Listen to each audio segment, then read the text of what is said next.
We set up the foundation just over 3 years ago. To have our own place is just magic. Up until then, we were in temporary premises, and we really had very strict limitations on what we could do. The finance from Space and Place, we couldn't have done it without it. There's no way we could have done it. It would have remained a dream. And I think, in fairness, the drive of our own group, we're a fairly committed group of volunteers, and we've spent countless hours in bringing this project to where it is.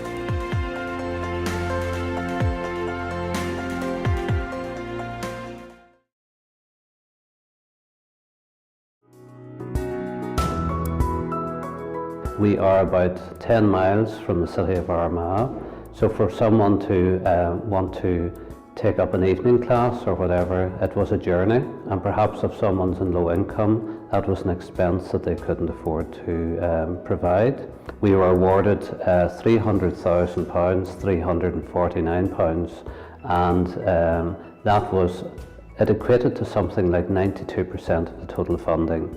St John's Parish Church of Ireland in Middletown contributed £30,000 to the project as well, but I have to say the biggest boost was being awarded the funding of over £300,000 for the project from Space and Place, and we sincerely thank them for that.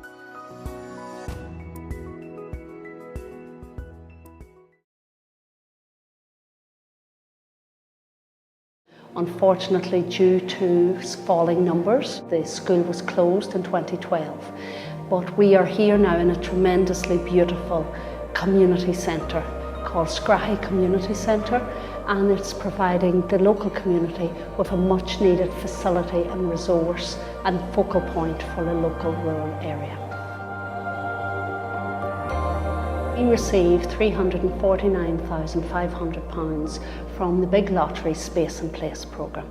That funding programme has provided us with a tremendous opportunity to create a new space and protect the sense of place that we have in this isolated rural community.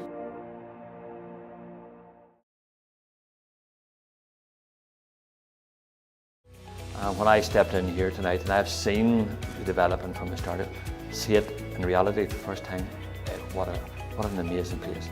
In terms of the hall, in terms of the kitchen facilities, in terms of this meeting room, and it offers this community and the wider community so much potential to do what this hall and what this programme is about, is connect more people and communities together.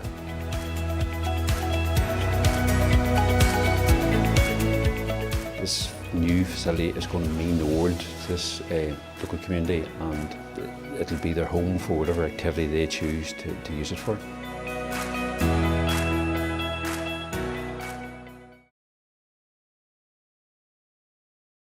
We were ecstatic when we found out that we had got this huge investment, because it's a lot of money, and we were over the moon. This project is actually the first project where there are two elements to it: the development of a community house, community hub, and then the development of community gardens and community allotments. The East Ward has always been a very deprivated ward. It has been in the top 10 deprivation wards. No doubt this investment, we think, will enhance it, add value to it. It's £318,000 coming into the community. At a time of cuts, it's going to be a massive development.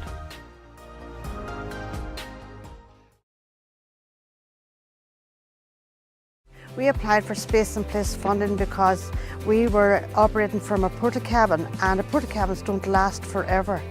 And the new childminding standards had come into action, so we knew that we were going to have to get new facilities to be able to expand on what we already do at the moment. And as well as that, we wanted to do more for the community. It wasn't just going to be about the playgroup children.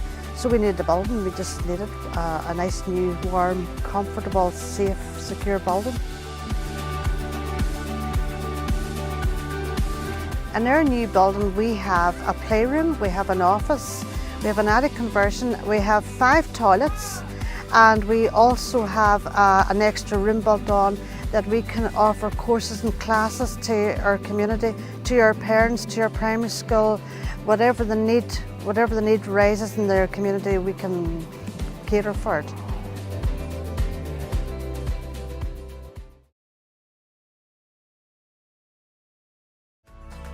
We have a beautiful garden and clearly a beautiful building, and we want to cater for the wider community. We want to cater for all ages, all peoples. You know, we have after school groups, we have youth groups, youth club, we've things that we do with the elderly community, and that's what it's about. It's for the needs of this community. Which the community, all they could have done was look at.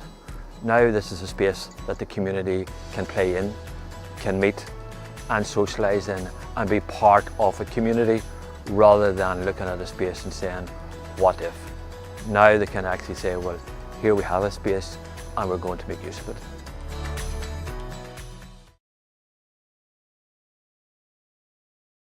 Well, I suppose I have 3 children myself, and I spent the whole time when they were small driving from here to Enniskillen on what are not very good roads.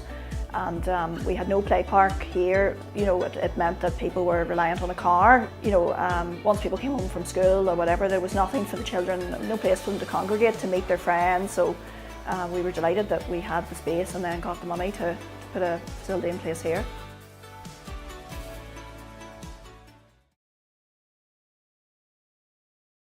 So today we are at Northern Ireland's first Autism Resource Centre in Millers Lane in Dundonald. Helping Hands was founded by parents whose kids were diagnosed with ASD, with autism spectrum disorder. We searched everywhere for help and couldn't find any. So we thought, well, why not just start it up ourselves and we'll see what will go from there. So we started with 5 sets of families, and now we have 135 sets of families at the moment and a really large waiting list. And we've outgrown all of our own venues that we were sort of hiring at the time. And we've seen this building 2-3 years ago, and thought, you know, we could make that into something that would be amazing for kids who are diagnosed with autism.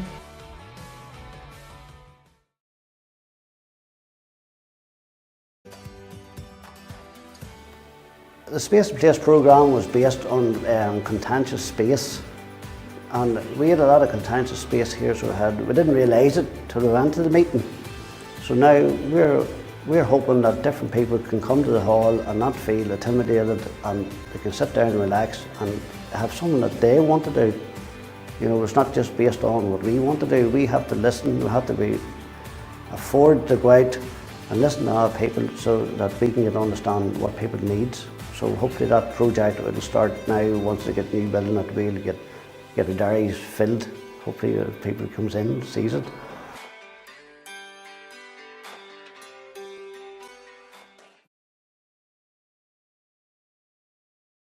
In terms of a legacy, I think if you come back in 20 years' time and spoke to a young person who has grown up in the park, I think you would get a nice flavour. And I think this facility is going to add so much value and happiness to children at a time when mental health is in the news and young people are having a lot of problems. They now have a space to socialise and they can use their peers to talk about their problems. There used to be a problem when I grew up of getting people indoors. Now a lot of parents are saying they have problems getting their children outdoors, and this is the space that will do it.